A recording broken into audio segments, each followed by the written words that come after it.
সে আমাদেরকে পড়াবে বা কোনো নোটস দিল, কোনো কিছু বুঝিয়ে দিল, সেখানেই শেষ।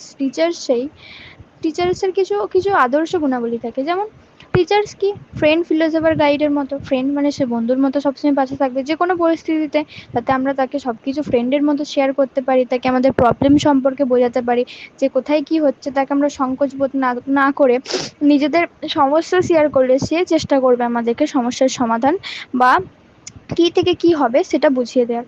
দেন ফিলোসফার একজন পথপ্রদর্শকের মতো, যে কোন স্ট্রিমটা বেছে নিলে ভালো হবে বা কোন দিকে পড়লে ভালো হবে বা কিভাবে পড়বো, কতক্ষণ পড়বো, এই সমস্ত কিছু সম্পর্কে গাইড করে আমাদের টিচার।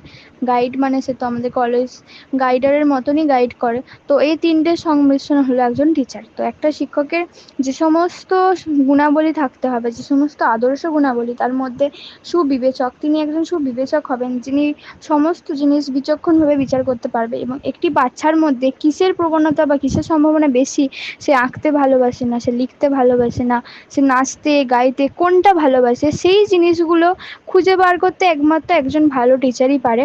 এবং সেটাতে তাকে দক্ষ করতে, সেটাতে তাকে হেল্প করতে টিচারের ভূমিকা মানে প্রচুর পরিমাণে থাকে।